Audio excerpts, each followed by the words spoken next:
ബീഹാർ പൊളിറ്റിക്സിൽ എന്തെങ്കിലും ചലനം സൃഷ്ടിക്കാൻ സാധിക്കുന്ന ഒരു തീരുമാനമൊന്നുമല്ല JMM-ന്റെ എന്ന് പറയുന്നത്. ഈ അഴിമതിയും അതോടൊപ്പം തന്നെ ഈ കുതികാലുവെട്ടിയുമായിട്ടൊക്കെ നടക്കുന്ന ഒരു പാർട്ടിയാണ് ഈ JMM എന്ന് പറയുന്നത്. BJP തങ്ങളുടെ പാർട്ടിയെ നശിപ്പിച്ചുകൊണ്ടിരിക്കുകയാണ്. പക്ഷേ നിതീഷ് കുമാർ NDA സഖ്യം വിട്ടിട്ട് ഇന്ത്യ മുന്നണിയുടെ ഭാഗമാകാനുള്ള സർവ്വ സാഹചര്യങ്ങളുമുണ്ട്. അതേ രീതിയിലുള്ള എതിർപ്പുകൾ ഈ ചിരാഗ് പാസ്വാന്റെ പാർട്ടിയും JDU തമ്മിലുണ്ട് എന്നുകൊണ്ട് നമ്മൾ മനസ്സിലാക്കാനായിട്ട്.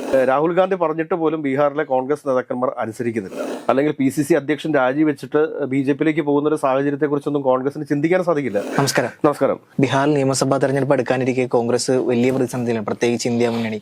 ഒരു വശത്ത് RJD, ഇതേപോലെ കോൺഗ്രസ് ഏറ്റുമുട്ടുന്ന പല നിയോജക മണ്ഡലങ്ങൾ. അതുപോലെ തന്നെ ഇപ്പോൾ പുതുതായി വന്ന വാർത്ത അനുസരിച്ചിട്ട് ജാർഖണ്ഡിലത്തെ മുക്തി മോർച്ച പാർട്ടി ബീഹാറിൽ സീറ്റ് ചോദിച്ചിട്ട് കൊടുത്തിട്ടില്ല. അപ്പൊ അതിന്റെ ഭാഗമായിട്ട് പല മണ്ഡലങ്ങളിൽ അവർ ഒറ്റയ്ക്ക് മത്സരിക്കുന്നുണ്ട്. അപ്പൊ എന്താണ് ഇപ്പോൾ നിലവിലൊരു അവസ്ഥ? ആര് ജയിക്കാനാണ് സാധ്യത? ഈ JMM-നെ സംബന്ധിച്ചിട്ട് JMM-നൊന്നും യാതൊരുവിധ സ്വാധീനം ഇല്ലാത്തൊരു മേഖലയാണ് ബീഹാർ എന്ന് പറയുന്നത്.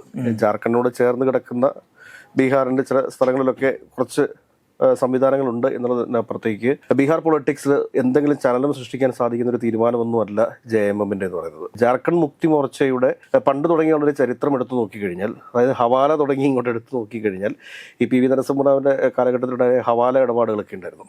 അന്ന് തുടങ്ങി എടുത്തു നോക്കിക്കഴിഞ്ഞാൽ ഈ അഴിമതിയും അതോടൊപ്പം തന്നെ ഈ കുതികാലുവെട്ടിയുമായിട്ടൊക്കെ നടക്കുന്ന ഒരു പാർട്ടിയാണ് ഈ JMM എന്ന് പറയുന്നത്. JMM നിർഭാഗ്യവശാൽ ജാർഖണ്ഡിൽ ഇന്ത്യ സഖ്യത്തിന്റെ ഒരു ഭാഗമായി പോയി എന്നുള്ളതേ ഉള്ളൂ. അത് ഇന്ത്യ സഖ്യത്തിന്റെ ഒരു ഗതികേടാണ്, അല്ലെങ്കിൽ കോൺഗ്രസിന്റെ ഗതികേടാണ് എന്ന് മാത്രം കരുതിയാൽ മതി. അപ്പൊ അത്ര ഒരു പ്രാധാന്യമേ JMM-നെ സംബന്ധിച്ചിട്ട് ബീഹാർ രാഷ്ട്രീയത്തിലുള്ളൂ. പിന്നെ JMM-നെ സംബന്ധിച്ച് JMM-ന്റെ സോറിനെ പിടിച്ച് BJP ഗവൺമെന്റ് ജയിലിലടച്ചു എന്നുള്ളതിന്റെ ഒക്കെ വ്യക്തിവൈരാഗ്യമൊക്കെ BJP സർക്കാരിനോടൊക്കെ ഉണ്ട്. പക്ഷേ അതിനപ്പുറത്തേക്ക് ഉള്ള എന്തെങ്കിലും ഒരു പൊളിറ്റിക്കൽ എത്തിക്സോ കാര്യങ്ങളോ ഒന്നും ഉള്ളൊരു പാർട്ടിയൊന്നുമല്ല ഈ ജാർഖണ്ഡ് മുക്തി മോർച്ച എന്ന് പറയുന്നത്. അത് പണ്ട് തുടങ്ങിയ തന്നെ ഇങ്ങനെ അഴിമതിക്ക് പേര് കേട്ടിട്ടുള്ള, അല്ലെങ്കിൽ ഏത് സമയവും കാശ് കൊടുത്താൽ കിട്ടുന്ന MLA-മാരും MP-മാരും ഉള്ളൊരു പാർട്ടിയാണ് ഈ JMM എന്ന് പറയുന്നത്. അതിനപ്പുറത്തുള്ള ഒരു പ്രസക്തിയും JMM-നില്ല എന്നുകൊണ്ട് നമ്മൾ മനസ്സിലാക്കാനായിട്ട്. അതുകൊണ്ട് JMM മത്സരിക്കുന്നു എന്ന് കരുതിയിട്ട് ഇന്ത്യ സഖ്യത്തിനെ സംബന്ധിച്ച് ഒരു ചുക്ക് സംഭവിക്കാൻ വേണ്ടി പോകുന്നില്ല. അതുപോലെ തന്നെ അവിടെ മത്സരിക്കുന്ന വേറൊരാളാണ് അസറുദ്ദീൻ ഒവൈസി. അദ്ദേഹത്തും മത്സരിക്കുന്നുണ്ട്. പക്ഷേ ഇപ്രാവശ്യം അദ്ദേഹത്തിന് കഴിഞ്ഞ പ്രാവശ്യം 20 സീറ്റിലേക്ക് സ്ഥാനാർത്ഥികളെ നിർത്തിയിട്ട് 5 സീറ്റൊക്കെ നേടി. അതിൽ 4 പേരെ RJD ഒരു 2 മാസത്തിനുള്ളിൽ അടിച്ചുകൊണ്ട് പോകുന്ന കാഴ്ചയൊക്കെ കണ്ടാണ്. ഇനി അതുകൊണ്ട് തന്നെ അസറുദ്ദീൻ ഒവൈസിന്റെ പാർട്ടിക്ക് എന്തെങ്കിലും പ്രാധാന്യം ഉണ്ടോ എന്ന് ചോദിച്ചാൽ ഇല്ല എന്ന് വേണം മനസ്സിലാക്കാനായിട്ട്. ഇപ്പൊ അവസാന ഘട്ടങ്ങളിലേക്ക് നീങ്ങുന്ന സമയത്ത് ഇപ്പൊ കോൺഗ്രസിനകത്ത് അല്ലെങ്കിൽ ഇന്ത്യ സഖ്യത്തിനകത്ത് ഒരു ചില പ്രശ്നങ്ങളുണ്ട്. സീറ്റ് ധാരണയാവുന്നതുമായി ബന്ധപ്പെട്ട് ചില പ്രശ്നങ്ങളുണ്ട്. അപ്പൊ അതിന്റെ അടിസ്ഥാനത്തിൽ ഇപ്പൊ സംഭവിച്ചുകൊണ്ടിരിക്കുന്ന കാര്യങ്ങളെന്ന് വെച്ചാൽ CPIM അവിടുത്തെ ശക്തമായ ഒരു ഇടതുപക്ഷ പ്രസ്ഥാനത്തിന് വേണ്ടി പ്രദാനം ചെയ്യുന്ന ഒരു പാർട്ടിയാണ്. അപ്പോൾ ഈ പാർട്ടി ചില ഇടപെടലുകൾ ഈ കോൺഗ്രസുമായിട്ടും അതോടൊപ്പം തന്നെ RJD-യുമായിട്ട് നടത്തുന്നുണ്ട്. അപ്പോൾ ഇന്ന് CPIM-ന്റെ ഒരു പ്രധാനപ്പെട്ട നേതാവ് പറഞ്ഞിരിക്കുന്നത് എന്താണെന്ന് ചോദിച്ചു കഴിഞ്ഞാൽ, ഇന്നും നാളെയുമായിട്ട് ഈ കോൺഗ്രസും RJD-യും തമ്മിലുള്ള എല്ലാ പ്രശ്നങ്ങളും അവസാനിക്കുമെന്നാണ്. അതുകൂടാതെ തന്നെ കോൺഗ്രസിനകത്തു നിന്നുള്ള ഒരു ബഹുഭൂരിപക്ഷത്തോളം വരുന്ന ആളുകൾ അവിടുത്തെ PCC അധ്യക്ഷനെതിരെ തിരിഞ്ഞിട്ടുണ്ട്. അവിടുത്തെ PCC അധ്യക്ഷനാണ് ഇന്ത്യ സഖ്യത്തിനകത്ത് പ്രശ്നങ്ങൾ സൃഷ്ടിക്കുന്നത് എന്നുള്ള ഒരു ആരോപണവുമായിട്ട് പ്രമുഖ കോൺഗ്രസ് നേതാക്കന്മാർ ബീഹാറിൽ നിന്ന് രംഗത്തേക്ക് വന്നുകൊണ്ടിരിക്കുകയാണ്. അപ്പോൾ ഈ ഒരു സാഹചര്യത്തിൽ അതുകൂടാണ്ട് മറ്റൊരു പ്രധാനപ്പെട്ട സാഹചര്യം കൂടി ബീഹാറിൽ നിലനിൽക്കുന്നുണ്ട്. അതെന്താ വെച്ച് കഴിഞ്ഞാൽ അവിടുത്തെ PCC അധ്യക്ഷനെതിരെ RJD നിർത്തിയിരിക്കുന്ന സ്ഥാനാർത്ഥി ചെറിയ സ്ഥാനാർത്ഥിയൊന്നുമല്ല. RJD-യുടെ മുൻ മന്ത്രിയായിട്ടുള്ള പ്രമുഖ ദളിത് നേതാവ് കൂടിയായിട്ടുള്ള ഒരു സുരേഷ് പാസ്വാൻ എന്ന് പറഞ്ഞിരിക്കുന്ന ഒരാളെയാണ് അവിടെ സ്ഥാനാർത്ഥിയാക്കിയിരിക്കുന്നത്. അയാളൊന്നും നിസ്സാരക്കാരനല്ല. ഈ PCC അധ്യക്ഷനൊന്നും മത്സരിച്ച് കഴിഞ്ഞാൽ 5 സ്ഥാനാർത്ഥികൾ ആണുള്ളതെങ്കിൽ 5ാമത് സ്ഥാനത്തേക്ക് ഈ PCC അധ്യക്ഷൻ പോകുന്ന ഒരു കാഴ്ചയൊക്കെ നമ്മൾ കാണേണ്ടി വരും. ഇങ്ങനെയൊക്കെയുള്ള ഒരു രാഷ്ട്രീയ സാഹചര്യമാണ് ഇപ്പോൾ നിലവിൽ ബീഹാറിൽ നിൽക്കുന്നത്. ഈ ഒരു സമയത്ത് രാഹുൽ ഗാന്ധിയെ സംബന്ധിച്ച് രാഹുൽ ഗാന്ധിയും നിസ്സഹായനായി നിൽക്കുന്ന ഒരു കാഴ്ചയാണ് നമുക്ക് കാണാൻ വേണ്ടി സാധിക്കുന്നത്. തേജസ്വിയുടെ അടുത്ത് ഒരു കമ്മിറ്റ്മെന്റും കൊടുക്കാൻ വേണ്ടി സാധിക്കുന്നില്ല. കാരണം തേജസ്വിയുടെ അടുത്ത് രാഹുൽ ഗാന്ധി എന്തെങ്കിലും നേരിട്ട് കമ്മിറ്റ്മെന്റ് കൊടുത്തു കഴിഞ്ഞാൽ അത് അവിടെ നടപ്പിലാക്കാൻ വേണ്ടി സാധിക്കണം. അങ്ങനെ രാഹുൽ ഗാന്ധി കൊടുക്കുന്ന ഒരു കമ്മിറ്റ്മെന്റ് നടപ്പിലാക്കേണ്ട ഗതികേട് വന്നു കഴിഞ്ഞാൽ ആദ്യം രാഹുൽ ഗാന്ധി ചെയ്യേണ്ടി വരുന്നത് അവിടുത്തെ PCC അധ്യക്ഷനെ പാർട്ടിയിൽ നിന്ന് പുറത്താക്കേണ്ട അവസ്ഥയായിരിക്കും. അവിടുത്തെ PCC അധ്യക്ഷനെ പാർട്ടിയിൽ നിന്ന് പുറത്താക്കുന്ന ഒരു സാഹചര്യം ഉണ്ടായി കഴിഞ്ഞാൽ ഈ PCC അധ്യക്ഷൻ ആദ്യം പോയി ചേരാൻ പോകുന്ന BJP-യിലേക്കായിരിക്കും. അപ്പൊ അങ്ങനെ വളരെ നിസ്സഹായനായിട്ട് നിൽക്കുന്ന ഒരു രാഹുൽ ഗാന്ധിയാണ് നമ്മളവിടെ കണ്ടുകൊണ്ടിരിക്കുന്നത്. അതേസമയം ഇപ്പുറത്ത് എന്താ നടന്നുകൊണ്ടിരിക്കുന്നത് വെച്ചാൽ BJP-യുടെ ശക്തമായ പ്രചരണ പരിപാടികൾ മുൻപോട്ട് പോയിക്കൊണ്ടിരിക്കുകയാണ്. JDU-വിനകത്ത് ഉയർന്നു വന്നിരുന്ന എല്ലാ പ്രശ്നങ്ങളെയും ഒതുക്കുവാനായിട്ട് JDU നേതാക്കന്മാർക്ക് സാധിച്ചിട്ടുണ്ട്, നിതീഷ് കുമാറിന് സാധിച്ചിട്ടുണ്ട്. അപ്പോഴും നിതീഷ് കുമാറിനെ സംബന്ധിച്ചിട്ട് നിതീഷ് കുമാർ ഒരു യാഥാർത്ഥ്യം ഇപ്പോഴും മനസ്സിലാക്കിക്കൊണ്ട് ഇരിക്കുന്നുണ്ട്. കാരണം BJP തങ്ങളുടെ പാർട്ടിയെ നശിപ്പിച്ചുകൊണ്ടിരിക്കുകയാണ് എന്നുള്ളൊരു രാഷ്ട്രീയ യാഥാർത്ഥ്യം നിതീഷ് കുമാറിന് കൃത്യമായിട്ട് അറിയാം.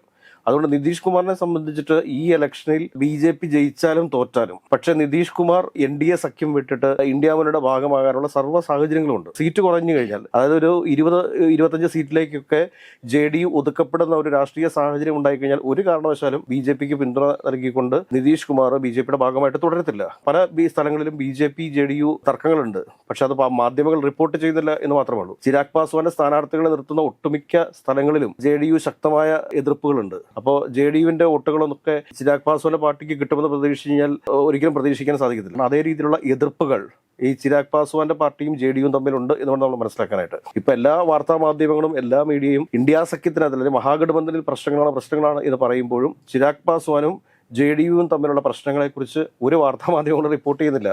NDA സഖ്യത്തിനകത്തും സൗഹൃദ മത്സരങ്ങൾ നടക്കുന്നുണ്ട്. JDUവും ചിരാഗ് പാസ്വാന്റെ LJP ആയിട്ട് മത്സരങ്ങൾ നടക്കുന്നുണ്ട്. അതിനെക്കുറിച്ച് ഒരു വാർത്താ മാധ്യമങ്ങൾ റിപ്പോർട്ട് ചെയ്യുന്നില്ല എന്നുകൊണ്ട് നമ്മൾ മനസ്സിലാക്കേണ്ടത്. ഇപ്പോൾ JMM 6 സ്ഥലങ്ങളിൽ സ്ഥാനാർത്ഥികളെ നിർത്തുന്നത് വലിയ വാർത്തയായിട്ടാണ് നാഷണൽ മീഡിയ ഒക്കെ കാണിക്കുന്നത്. യാതൊരു സംവിധാനമുള്ളൊരു പാർട്ടിയല്ല JMM എന്ന് പറഞ്ഞത്. അതിനേക്കാളൊക്കെ എത്രയോ വലിയ പാർട്ടിയാണ് പ്രശാന്ത് കിഷോറിന്റെ ജനസ്വരാജ് പാർട്ടി. കുറച്ചൊക്കെ നരേറ്റീവുകൾ മാധ്യമങ്ങൾ അവിടെ സൃഷ്ടിക്കുന്നുണ്ട് BJPക്ക് വേണ്ടിയിട്ട് എന്നുകൊണ്ട് നമ്മൾ കരുതാനായിട്ട്. പക്ഷേ രാഹുൽ ഗാന്ധിയും അതോടൊപ്പം തന്നെ തേജസ്വി യാദവുമായിട്ടുള്ളൊരു മീറ്റിംഗ് എന്തുകൊണ്ട് നടക്കുന്നില്ല എന്ന് ചോദിച്ചു കഴിഞ്ഞാൽ, അതിന് രാഹുൽ ഗാന്ധിയെ സംബന്ധിച്ചിട്ട് രാഹുൽ ഗാന്ധിയുടെ ഒരു അവസ്ഥ വളരെ നിസ്സഹായമായിട്ട് നിൽക്കുന്ന ഒരു അവസ്ഥയാണ്. രാഹുൽ ഗാന്ധി പറഞ്ഞിട്ട് പോലും ബീഹാറിലെ കോൺഗ്രസ് നേതാക്കന്മാർ അനുസരിക്കുന്നില്ല. അവിടുത്തെ PCC അധ്യക്ഷന് എയർപോർട്ടിൽ വെച്ച് തല്ലുകിട്ടി. അപ്പൊ അങ്ങനെയൊക്കെയുള്ള രാഷ്ട്രീയ സാഹചര്യത്തിൽ ഇപ്പോഴും സൗഹൃദ മത്സരങ്ങളിലേക്ക് പോകുമെന്നാണ് വാർത്തകൾ പുറത്തേക്ക് വരുന്നത്. എങ്കിൽ തന്നെയും CPIMന്റെ ഒരു പ്രമുഖ നേതാവ് എന്താ പറഞ്ഞിരിക്കുന്നത് ചോദിച്ചു കഴിഞ്ഞാൽ, ഇന്ന് നാളെയുമായിട്ട് എല്ലാ പ്രശ്നങ്ങളും അവസാനിക്കും. പരസ്പരം മഹാഗഠബന്ധന് അകത്തുള്ള പാർട്ടികൾ തമ്മിൽ പരസ്പരം യാതൊരു തരത്തിലുള്ള സൗഹൃദ മത്സരങ്ങളും ഉണ്ടാവില്ല എന്നുള്ള രീതിയിലാണ് കാര്യങ്ങൾ മുമ്പോട്ട് പോകുന്നത്. ഇത് രാഷ്ട്രീയമാണ്, ഒന്നും പറയാൻ സാധിക്കത്തില്ല. ഏതെങ്കിലും തരത്തിൽ PCC അധ്യക്ഷന്റെ തീരുമാനത്തിന് എതിരായിട്ട് എന്തെങ്കിലുമൊക്കെ തീരുമാനങ്ങൾ ഹൈക്കമാൻഡിന്റെ ഭാഗത്തുനിന്നുണ്ടായി കഴിഞ്ഞാൽ ഒരുപക്ഷെ കോൺഗ്രസിനകത്തിന് അവിടെ പിളർപ്പുണ്ടായേക്കാം. അല്ലെങ്കിൽ PCC അധ്യക്ഷൻ രാജിവെച്ചിട്ട് BJPയിലേക്ക് പോകുന്ന ഒരു സാഹചര്യത്തെക്കുറിച്ചൊന്നും കോൺഗ്രസിന് ചിന്തിക്കാൻ സാധിക്കില്ല. തെരഞ്ഞെടുപ്പിന്റെ അവസാന ഘട്ടത്തിൽ നിൽക്കുകയാണ്. ഇതൊക്കെ നേരത്തെ തന്നെ കോൺഗ്രസ് ചിന്തിക്കേണ്ടിയിരുന്ന വിഷയമാണ്. ബീഹാർ ഇലക്ഷൻ ആണെന്നും ബീഹാർ ഇലക്ഷനിൽ സീറ്റുകൾ കൃത്യമായി നേരത്തെ തന്നെ സീറ്റ് വിഭജനം പൂർത്തിയാക്കി തെരഞ്ഞെടുപ്പ് പ്രചരണത്തിലേക്ക് കടക്കേണ്ടതായിരുന്നു എന്നൊക്കെ കോൺഗ്രസിന്റെ ഹൈക്കമാൻഡ് നേരത്തെ ചിന്തിക്കേണ്ട വിഷയമായിരുന്നു. പക്ഷെ ഇത് അവസാന ഘട്ടത്തിലേക്ക് കൊണ്ടുവച്ച് ഇത് ആകെ കുളമാക്കി എന്ന് വേണം കരുതാനായിട്ട്. ഏറെ പ്രതീക്ഷകൾ നൽകിയ ഒരു സംസ്ഥാനമായിരുന്നു ബീഹാർ. ഇന്ത്യ സഖ്യത്തെ സംബന്ധിച്ചിട്ട്, ഇന്ത്യൻ നാഷണൽ കോൺഗ്രസിനെ സംബന്ധിച്ചിട്ട് പോലും ശക്തമായ ഒരു തിരിച്ചുവരവിനുള്ളൊരു വേദിയായിരുന്നു ബീഹാർ. പക്ഷേ ഇതെല്ലാം ഒരു നിമിഷം കൊണ്ട് ഇല്ലായ്മ ചെയ്യപ്പെട്ടു എന്ന് വേണം നമ്മൾ കരുതാനായിട്ട്. അവിടുത്തെ കോൺഗ്രസിന്റെ ഹൈക്കമാൻഡിന്റെ പ്രതിനിധിയായിട്ടുള്ള AICC സെക്രട്ടറിയും ബീഹാറിൽ എടുത്തിരിക്കുന്ന തീരുമാനങ്ങൾ മുഴുവൻ തെറ്റായി പോയി എന്ന് നവംബർ 14 ഇലക്ഷന്റെ റിസൾട്ട് പുറത്തു വരുന്ന ദിവസം മാത്രമായിരിക്കും അവർക്ക് ഹൈക്കമാൻഡിന് മനസ്സിലാവുക.